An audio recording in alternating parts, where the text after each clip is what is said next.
महाराज जनक जी ने खूब प्रकार से दहेज दिया, लाखों घोड़ा दिए, हजारों रथ दिए, बहुत कुछ दहेज में महाराज जनक ने दिया। परसों हमने आपसे निवेदन किया था, दहेज देना या लेना गलत नहीं है, लेकिन लड़की के पिता से लड़का के पिता अपने मुंह से मांग करके हमें ये चाहिए कह करके लिस्ट थमा दे, वो गलत है। देखो बहुत से लोग तो क्या करते हैं, मुंह से मांगना उचित नहीं है। बहुत सी जगह हमने सुना है, कई घर में तो हम जब जाते ना, बहुएं हमसे मिलती हैं, घर की बहुएं, हम तो निरंतर घूमते रहते हैं, हर जगह जाते रहते हैं, तो बहुएं आकर के हमारे कक्ष में सुनाती है, हमारे ससुराल वालों ने हमारे पिताजी से इतना दहेज मांग करके लिया था, दुखी मन से बताती, तो उस समय थोड़ा दुख होता है, ऐसा नहीं करना चाहिए। बहुत से लोग ऐसा स्वभाव रखते हैं, कहते हैं मुंह से दहेज मांग करके नहीं लेना चाहिए, हम मुंह से नहीं बताएंगे, इसलिए इस पर्चा में लिख दिया, लीजिए हम लिस्ट दे रहे हैं। ये क्या है? ये गलत है। आप मुंह से बोलिए चाहे लिस्ट पकड़ा दीजिए, बात तो एक ही है। कभी भी मांग करके नहीं लेना चाहिए। अगर लड़की के पिता प्रसन्न मन से आपको कुछ भेंट स्वरूप प्रदान कर रहे हैं तो उसे स्वीकार करना चाहिए। अब उसके पश्चात महाराज जनक जी पालकी को सुंदर सजाने के लिए आदेश दिए, 4 पालकी को सजवाया, क्योंकि महाराज जनक के घर से एक बेटी नहीं, 4 बेटी एक साथ विदा ले रही हैं। पूरे नगर में आग की तरह ये खबर फैल गया, अब जानकी मैया हम सबको छोड़ करके जा रही हैं, भगवान श्री राघव जी हमारी सीता जी को लेकर के जा रहे हैं। महाराज दशरथ जी अब वापस अयोध्या प्रस्थान करना चाहते हैं, बारात लौटने का समय हो गया। ये जो खबर है, समस्त जनकपुर वासी थोड़ी देर पहले तक आनंद में झूम रहे थे, ये जो खबर प्राप्त हुआ, ऐसा लगा कि हृदय में किसी ने बाण चलाया हो। अति कष्ट में सब रोने लगे। अंदर रनिवास में जैसे महाराज ने खबर पहुंचाया, माताओं से खबर पहुंचाया कि आप अब सीता जी को, 4 पुत्रियों को दुल्हन की तरह श्रृंगार करिए। विदा का समय हुआ, अब जानकी जी का विदाई करने का घड़ी आया। जैसे जनक जी ने खबर पहुंचाया, मैया सुनैना उस खबर को सुनी, सुनते ही मैया विह्वल हो गई। जानकी मैया को पहले तो विविध प्रकार से उपदेश किया, बेटी जानकी, अब आप पिता के घर से पति के घर में जा रही हैं। मैया ने यहां से जाने के बाद ससुराल में कैसे रहना है, ससुराल में करने का कैसा व्यवहार होना चाहिए, वो समस्त व्यवहार सिखाया। हर माँ को चाहिए, आप जितने भी माँ यहाँ पर बैठी हैं, जब आपकी बच्ची ससुराल जाने योग्य हो जाए, ससुराल जाने लगे, तो उस समय विदाई से पूर्व आप उपदेश देकर के भेजना, बेटी चाहे कुछ भी हो जाए, ससुराल जाकर के किसी से झगड़ा मत करना। क्योंकि एक बेटी जब अपने माँ बाप के घर से विवाह करके ससुराल में जाती है ना, वहां जाकर के अगर उसका व्यवहार ससुराल के लोगों के साथ में अच्छा नहीं हुआ, तो उस समय उस बहू को कोई भी कुछ नहीं कहेगा। उस समय किसे कहेंगे लोग? लड़की ऐसी है तो माँ बाप कैसे होंगे।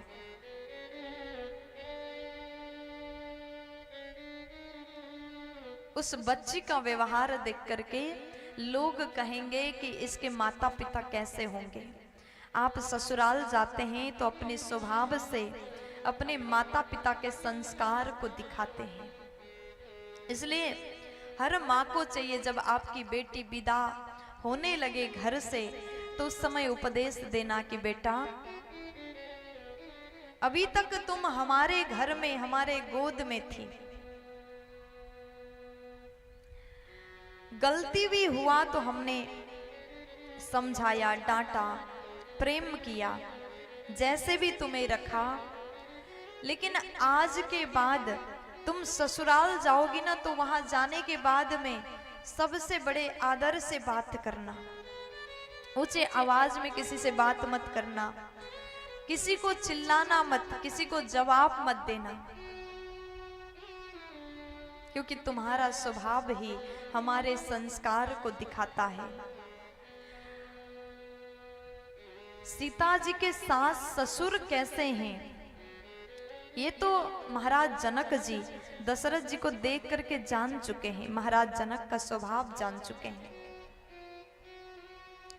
लेकिन कलयुग में आप लोग अपनी बेटी को जब भेजते हो, ये गारंटी नहीं कि उस बेटी के सास ससुर सब अच्छे होंगे,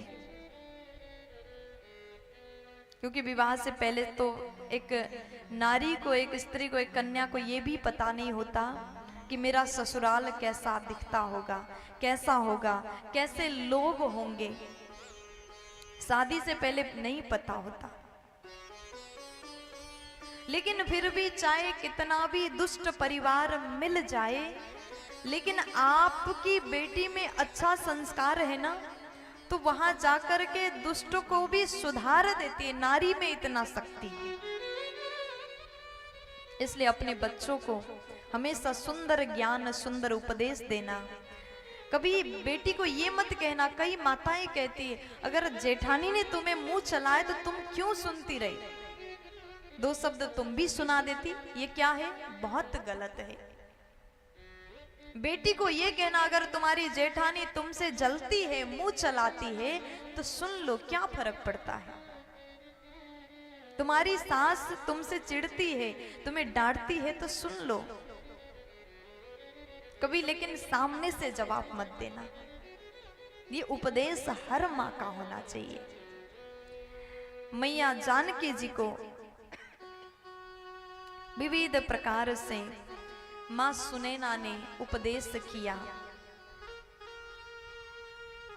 ससुराल में जाकर के सास ससुर का सम्मान करना, और बेटी जीवन में हमेशा कार्य ऐसे करना, कुछ भी करने जाओ तो पहले अपने पति से पूछ लेना। जीवन में हर काम पति के अनुमति लेकर के करना चाहिए। ये नारी का धर्म है, ये पत्नी का धर्म है। पति के रुख को समझ करके व्यवहार करना चाहिए, ये पत्नी का कर्तव्य है। पुनि पुनि सिया गोद कर ले, पुनि गोद कर ले, पुनि पुनि सिया गोद कर ले, पुनि पुनि गोद कर ले, देई असीस सिखावनु दे, आशीष सिखावनु दे, होए हो संतत पिया ही प्यारी,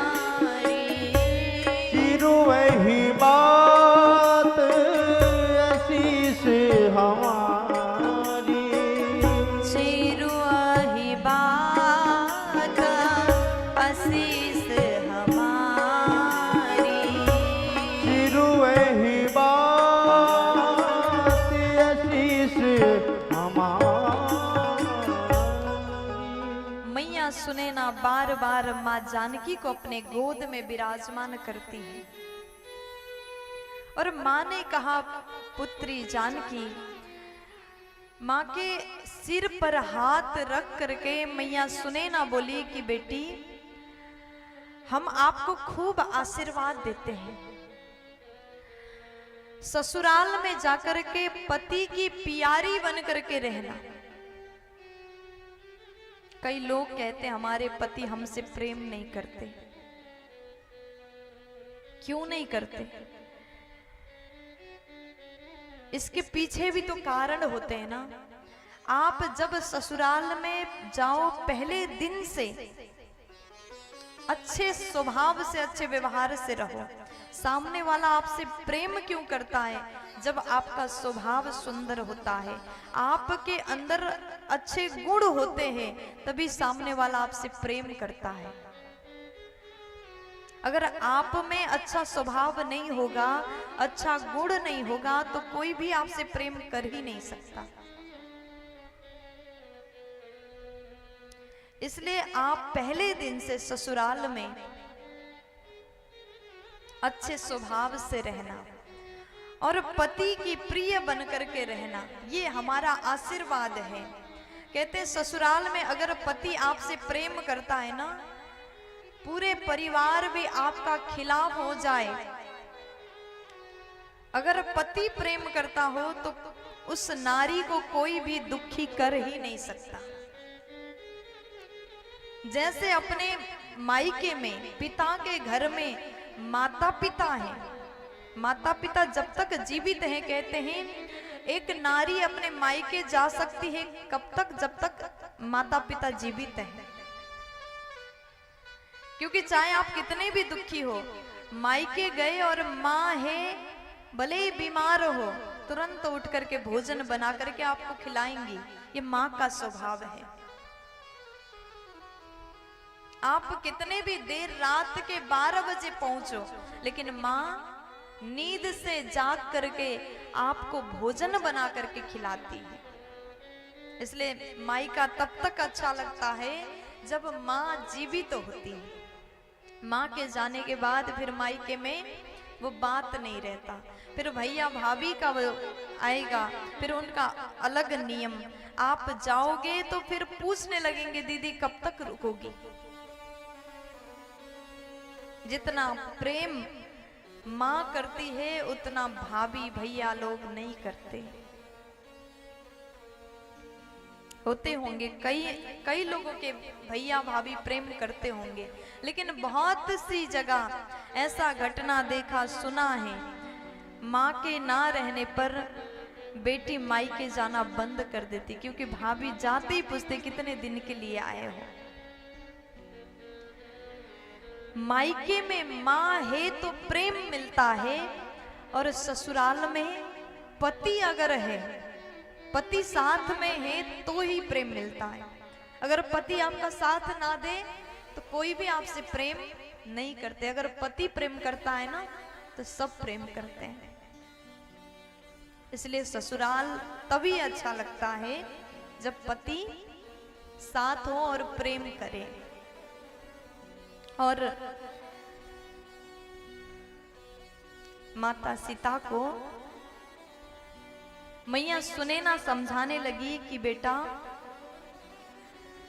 सासु ससुरा गुरा सेवा करे हो,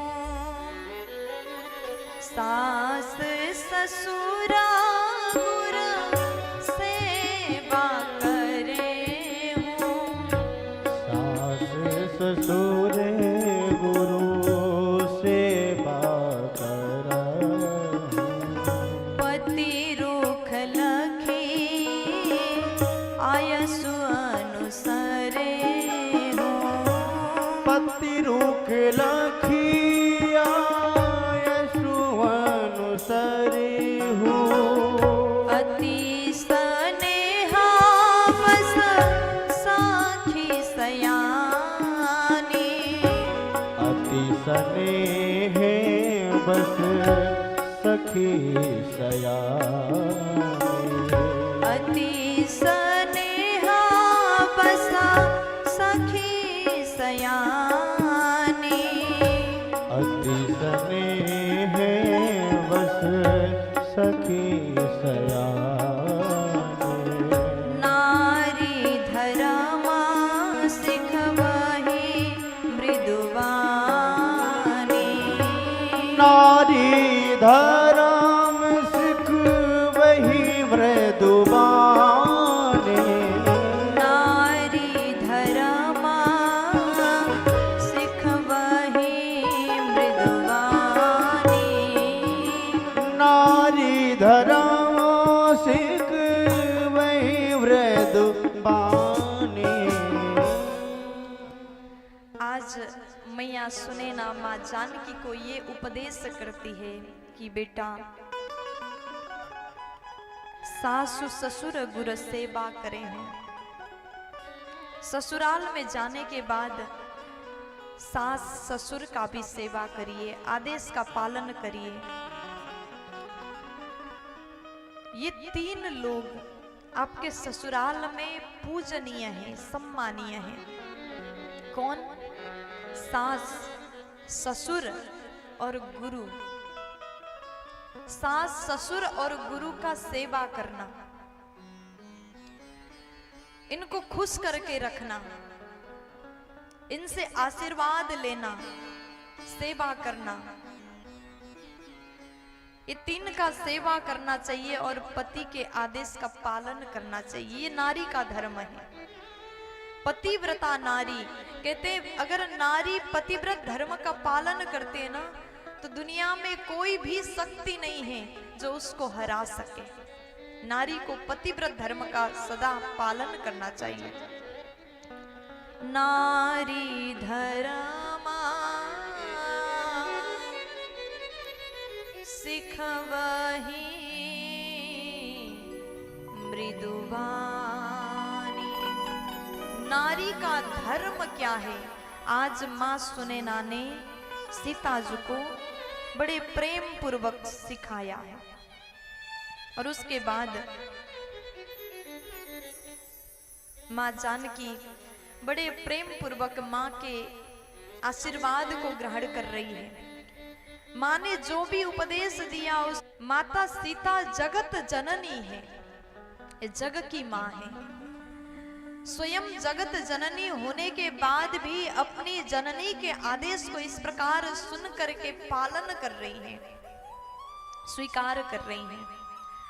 अब सीता जी का विदाई का पल आया तो ये घड़ी ऐसा था, समस्त जनकपुर वासी रोने लगे। आज केवल मिथिला नगरी के मनुष्य ही नहीं रोए, मिथिला के समस्त पशु पक्षी रोने लगे।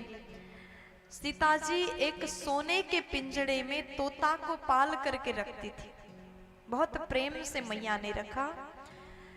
लेकिन वो तोता आज ये कहता है कि हम इस सोने के पिंजड़े में सुखी नहीं हैं, जहां पर हमारी जानकी जी नहीं, वहां हम कैसे रहेंगे। वो तोता भी तड़प रहा है, समस्त पशु पक्षी रो रहे हैं। देखी रामा छवि अति अनुरागी, प्रेम विवसा पुनि पुनि पद लागी। आज महाराज दशरथ जी ने राम से कहा कि राम, अब हम लोग जनकपुर से विदा लेकर के अयोध्या वापस चलना है। अयोध्या धाम में बहुत काम है, इसलिए राम आप जाकर के अपनी सासू माँ से विदा लेकर के आइए, सासू माँ को प्रणाम करके आ जाइए। और उसके बाद जैसे आज राघव सरकार अंदर रनिवास में सुनैना मैया से विदा लेने के लिए पहुंचे, आज भगवान श्री राम जी माँ से ये बोलते हैं कि माँ, वापस अयोध्यापुरी जाने का समय आया। और और जाना कौन चाहते हैं? मेरे पिताजी तो जाना नहीं चाहते माँ, न ये आपका पुत्र जाना चाहता है, महाराज दशरथ जी जाना चाहते हैं। राओ अवधापुरा चाहता सिधाए, राओ अवधपुर चहत सिधाए, राओ अवधापुरा चाहता सिधाए, राओ अवधपुर चहत सिधाए, वेदा होना हम यहाँ पठाए, विदा होने हम यहाँ पठाए, मातु मुदिता मन आय सुदेहु, मातो मुदित मन आयसुदेहु, बालक जाने करवनीत नेहु, बालक जानी करबुनीत नेहु, बालक जाने करवनीत नेहु। जाना आवश्यक है, क्योंकि महाराज अगर नहीं जाएंगे तो राज्य कैसे चलेगा? राजा है इसलिए जाना पड़ रहा है। ये बात सुनने के पश्चात मैया भगवान राम को देख रही हैं। माँ का हृदय अत्यंत दुख रहा है। भगवान राम जी जाएंगे ये सुनते ही मैया अत्यंत विह्वल हो जाती है। जितने माताएं वहां पर थी सब अत्यंत भावुक हो जाती है। लेकिन भगवान ने सुनैना मैया के जो हृदय में दर्द हो रहा था उसको थोड़ा सा भगवान ने मरहम लगाया। कैसे? माँ प्रसन्न मन से मुझे ये आदेश दीजिए, आशीर्वाद दीजिए और हमेशा मुझे अपना बालक मान करके ये प्रेम बनाए रखना माँ। आज भगवान ये कहते हैं कि ये जानकी जी जो है ना आपकी बेटी है, पुत्री है, और ये मत सोचना कि ये राम आपका दामाद है। भगवान राम जी बोले कि माँ मुझे आप दामाद नहीं अपना पुत्र मान करके, अपना बालक जान करके प्रेम बना करके रखना, हमेशा प्रेम करना।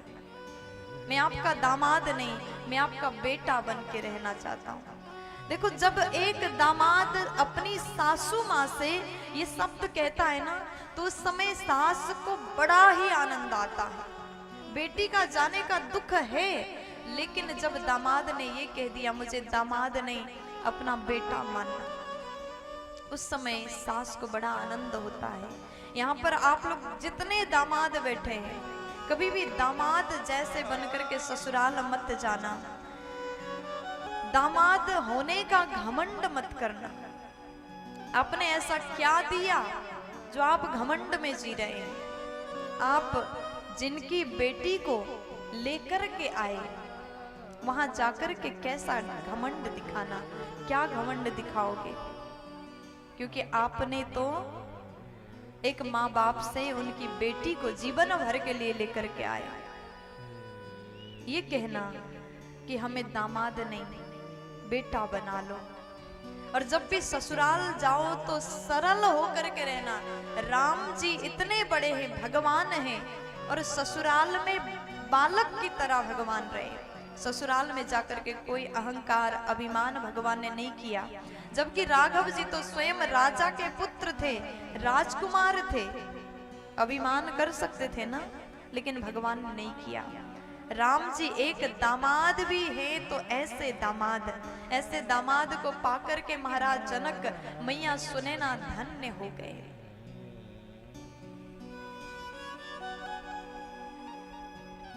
मैया सुनैना से आज भगवान जाने की अनुमति मांगते हैं। भगवान ने जैसे कहा जाने का आदेश दो, पूरा रनिवास बिलक उठा। सुनता बचना बिलखे रनिवासो, बचन बिल क्यों रनिवासो। सुनता बचना बिलखे रनिवासो, सुनत बचन बिल क्यों रनिवासो। बोली न सकाहि प्रेम बस सासु, बोली न सकहि प्रेम बस सासु। हृदय लगाई कुंवरी सबलीन, हृदय लगाए कुंवर सबली। पतिन्ह सौंपे बिनती अत कीन्हि, पत्नी सौंपे बिनती अति कीन्हि। पतिन्ह सौंपे बिनती अति कीन्हि, पत्नी सौंपी बिनती अति कीन्हि। भगवान राम ने विदा मांगा। उसके पश्चात समस्त माताएं रोने लगी। रनिवास में ऐसा माहौल हुआ, सब कोई चिल्ला चिल्ला करके रोने लगी। जानकी मैया को सबने हृदय से लगाया। जितने भी माताएं उस समय वहां उपस्थित थी, सभी ने बारी बारी से हमारी सिया जी को हृदय से लगाया, बहुत प्रेम किया। और उसके बाद मैया सुनैना जानकी जी के हाथ को भगवान राम के हाथ में सौंप देती है। माँ के हाथ को भगवान के हाथ पर रख दिया और उसके बाद में भगवान अब हाथ जोड़े, सासू माँ के साथ में हाथ जोड़ रहे हैं। इसलिए जीवन में अभिमान मत करिए। भगवान राम खुद दामाद बने तो भगवान में जरा सा भी अभिमान नहीं था। बड़े प्रेम से सास को प्रणाम किया, हाथ जोड़ के अपने भाई समेत प्रणाम करते हैं। राम बिदा मागत कर जोरी, राम विदा मागत कर जोरी। राम बिदा मागत कर जोरी, राम विदा मागत कर जोरी। किन्ह प्रणामो बहोरी बहोरी, कीन्हे प्रणाम बहोरी बहोरी। पाई असीसा बहुरी सिरुनाई, पाई असीस बहुर सिरुनाई। भाई न सहित चले रघुराई, आयन सहित चले रघुराई। भाई न सहित चले रघुराई, भाइन सहित चले रघुराई। अब जैसे सासू माँ को प्रणाम किया, चारों भाई ने प्रणाम किया, विदा मांग करके जानकी जी के साथ में जैसे राघव सरकार आगे बढ़े, माताएं रोने लगी। ऐसा लगा कि जीवन से सब कुछ खत्म हो गया। देखो, जब बेटी का विवाह होता है, वो पल जो है, वो पल अत्यंत कष्ट वाला होता है। जब एक माँ अपनी बेटी को विवाह करके कन्यादान करके विदा करती है, तो उस समय माँ के मन में क्या चल रहा है कोई और जान ही नहीं सकता। जिसको बचपन से पाला, पढ़ाया, बढ़ाया, बड़ा कर दिया, दिन रात जिसके साथ में रहने का आदत बन गया, और जब बेटी विवाह योग्य हो जाए, बेटी के विवाह के बात चलते ही माता पिता को पहले तो तैयारी में लग जाते, खुशी होता है हमारी बेटी का अच्छे घर में विवाह हो रहा, अच्छे परिवार में रिश्ता हो रहा है, प्रसन्न होकर के सबको बताएंगे। लेकिन धीरे धीरे धीरे धीरे वो दिन निकट आ जाता है, वो दिन पास आता है, तो माँ बाप के मन में अलग ही दर्द होता है। उस दर्द को शायद कोई नहीं समझ सकता। कहते हैं बच्चों से बिछड़ने का दर्द तब पता चलता है जब स्वयं माँ बाप बन जाते हो।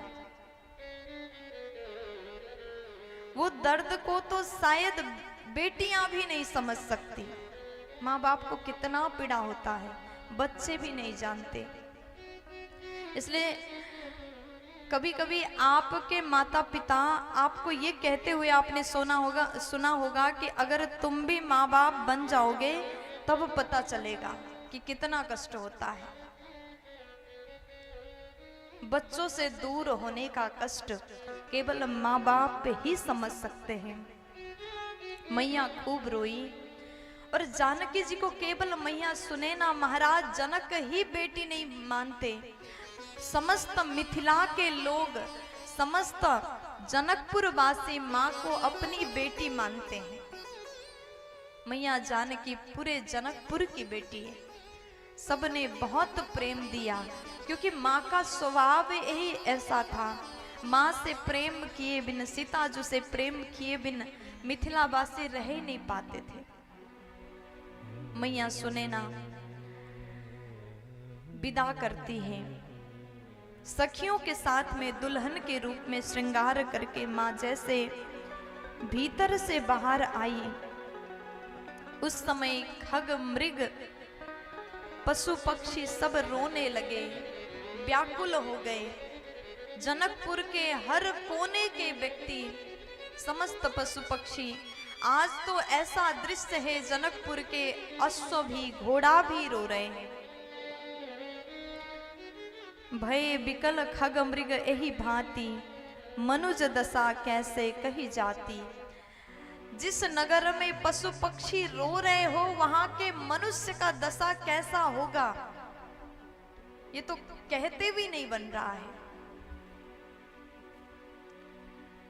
लेकिन सबसे ज्यादा आश्चर्य तब हुआ, समस्त नगरवासी यही सोच रहे थे, पूरा नगर तो रो सकता है, जानकी जी के विदाई में जनकपुर वासी रोएंगे, पशु पक्षी रोएंगे, ये संभव है, लेकिन महाराज जनक नहीं रो सकते, वो परम बैरागी हैं, विदेह राज हैं, उनको पीड़ा नहीं होता, वो नहीं रो सकते। ये सबके मन में विचार था। लेकिन जैसे भीतर से जानकी जो सखियों के साथ में बाहर आई, महाराज जनक ने जैसे अपने आंखों से अपनी बेटी को देखा, जानकी मैया को देखा, जनक राजा अपने आप को संभाल नहीं पाए। महाराज जनक व्याकुल हो गए, लेकिन ये कोशिश करते हैं कि मैं ना रोऊं। लेकिन बेटियों के विदाई में हर पिता ये कोशिश करता ही है कि मैं लोगों के सामने तो कम से कम ना रोऊं। लेकिन कहीं ना कहीं छुप करके आप विचार करना, आप शादियों में जाते होंगे, आप शादियां देखते होंगे, जब बेटी का विदाई होने का समय आता है ना, पिता उस समय गायब हो जाता है। उस समय पिता कहीं नहीं दिखाई देता।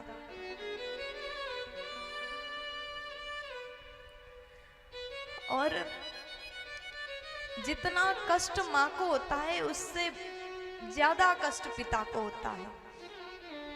कहीं ना कहीं कोने में जाकर के रो रहा होता है, और जब वापस आएंगे अपने आंसू को पोंछ करके ऐसे आएंगे जैसे कुछ हुआ ही नहीं है। दुनिया के सामने दिखाता तो नहीं है। कहते हैं लोग कि पिता का मन कठोर होता है, पिता का हृदय तो पत्थर समान कठोर होता है, लेकिन जब बात बेटियों की होती है ना, पिता जैसा कोमल हृदय का कोई और हो ही नहीं सकता। आज जनक की ऐसी दशा हो गई। सिया बिलो की धीरता भागी, सिए बिलो की धीरता भागी, सिया बिलो की धीरता भागी, सिए बिलो के धीरता भागी, रहे कहावत परम विरागी, रही कहावत परम विरागी, रहे कहावत परम विरागी, रही कहावत परम विरागी,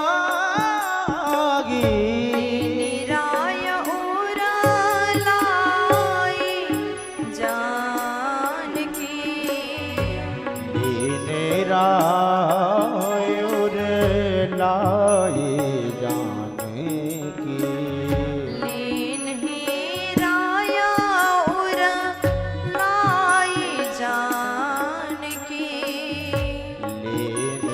निरायुर लाई जाने की, मिट्टी माह हमारा जाद ज्ञान की, मिट्टी महार जात ज्ञान की, मिट्टी महार जात ज्ञान की।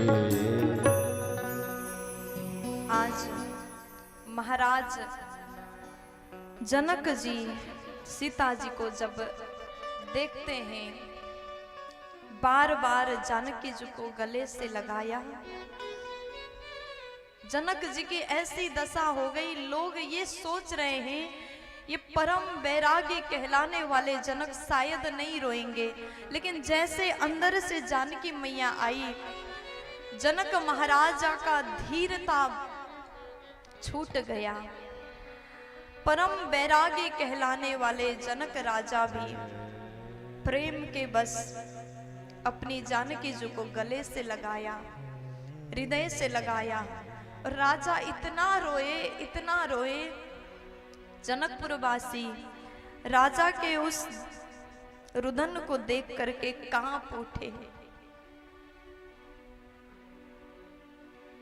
आज परम ज्ञानी, परम बैरागी महाराज जनक जी का ज्ञान का बांध मानो टूट गया। लेकिन कितना भी कष्ट हो, अगर घर में बेटी है तो कहते बेटियां तो पराया धन होती हैं। एक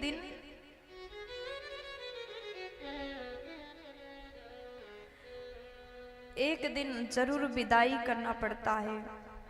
कन्यादान होने के पश्चात बेटियों को घर में नहीं रखा जाता, ऐसा लोक रीति है। और आज तक इस बात को हम सब स्वीकार करते हुए आ रहे हैं।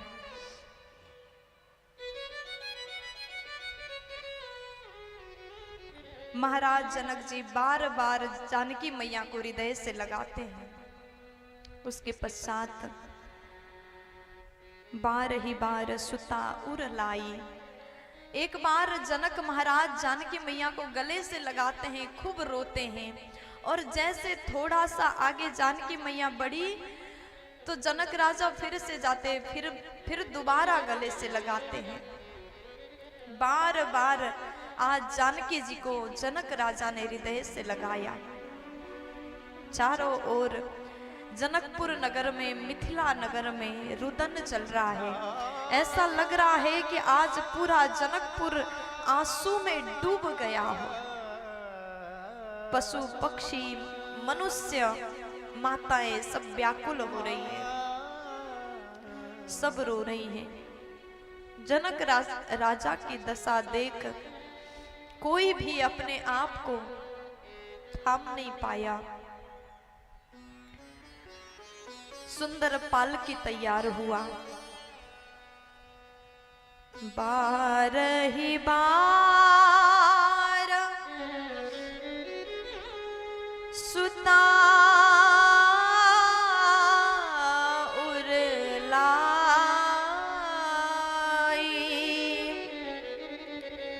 सजी सुंदर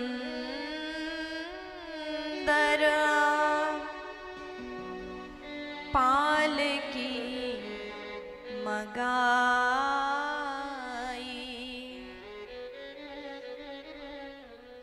बार बार अपनी बच्ची को हृदय से लगाया और उसके पश्चात महाराज जनक ने सजा हुआ सुंदर पालकी बुलाया।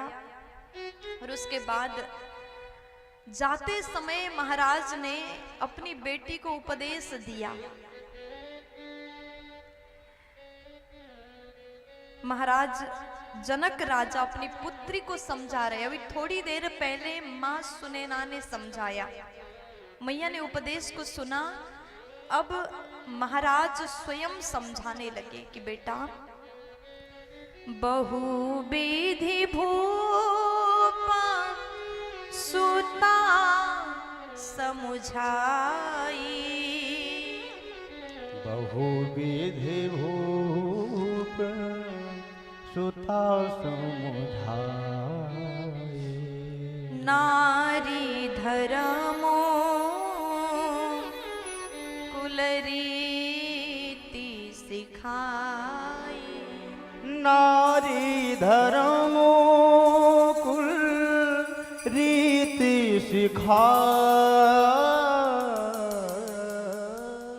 नारी धर्म और कुल रीत के बारे में महाराज जनक जी अपनी बेटी को जब विदा करते हैं तो महाराज ने सबसे बड़ी बात कही, नारी धर्म का पालन करना और कुल रीति का पालन करना।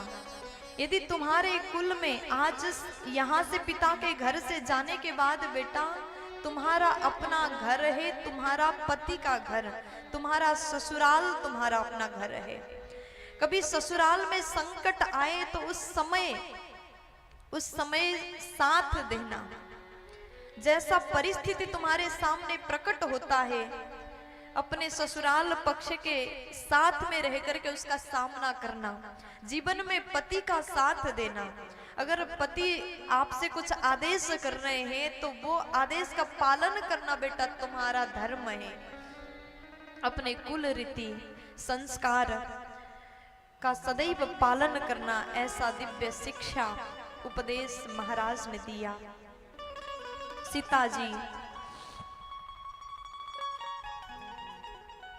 जनक महाराज के उपदेश को ग्रहण करने के बाद आगे की ओर चली। सुंदर पालकी सजा हुआ है, मां जानकी जैसे प्रस्थान करने लगी। सीता जी को चलते देख करके जैसे जानकी जी ने अपना कदम आगे बढ़ाया। सिया चलता व्याकुल पुरवासी। सिए चलते व्याकुल पुरवासी। सिया चलता व्याकुल पुरवासी। सिए चलते व्याकुल पुरवासी। होई सगुना शुभ मंगल राशि।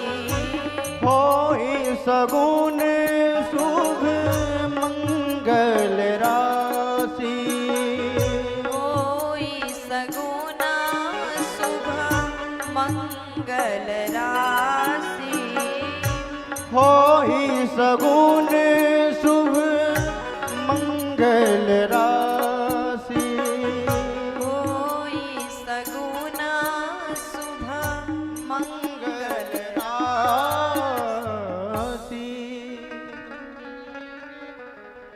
आज माँ जानकी जैसे आगे बढ़ी, सब कोई रोने लगे, सब व्याकुल हो गए। अब उसके पश्चात महाराज जनक जी बेटी सीता जी को कुछ कदम चलने के बाद में पालकी में विराजमान कराते हैं। नगरवासी व्याकुल हो रहे हैं, सब रो रहे हैं। जनक राजा अपनी बेटी को विदाई करने के लिए कुछ कदम आगे चले, बारात आगे निकल रहा है।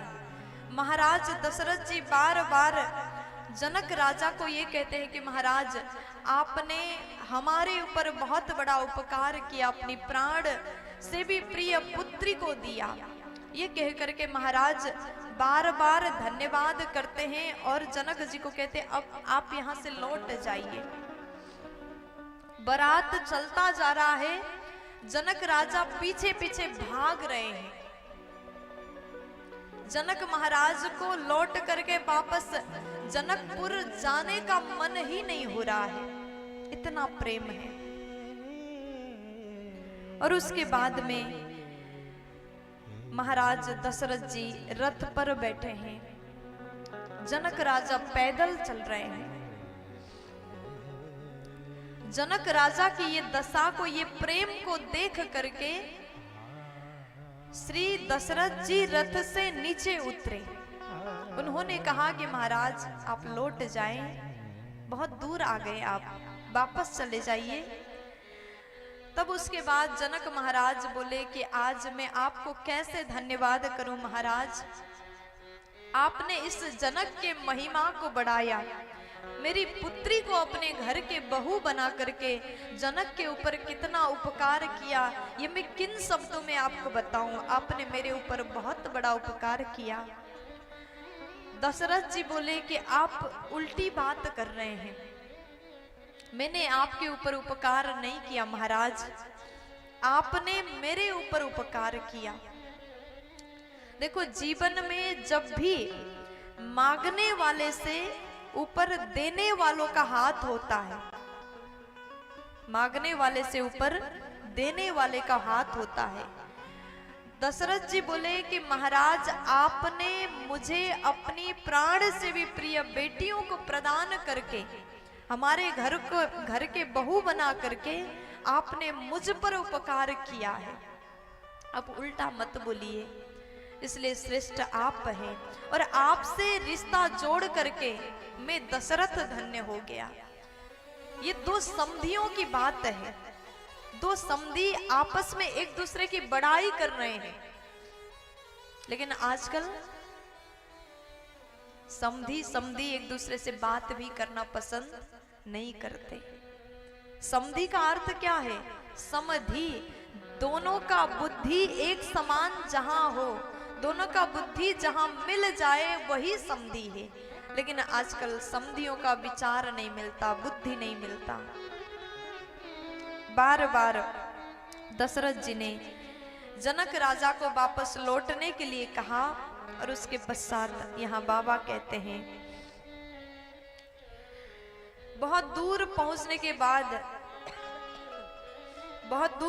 के बाद जनक राजा राम जी से मिले।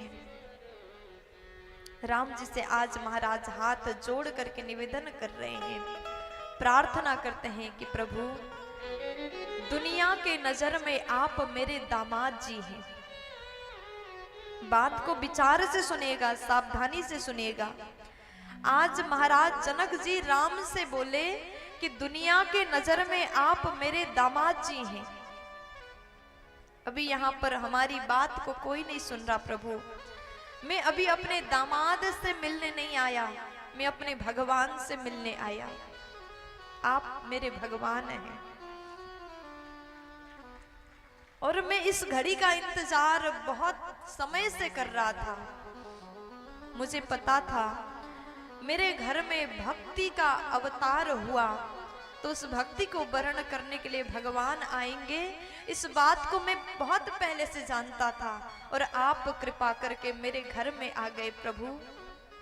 और आज आपसे एक चीज मैं मांगना चाहता हूं, एक चीज मुझे प्रदान करिए।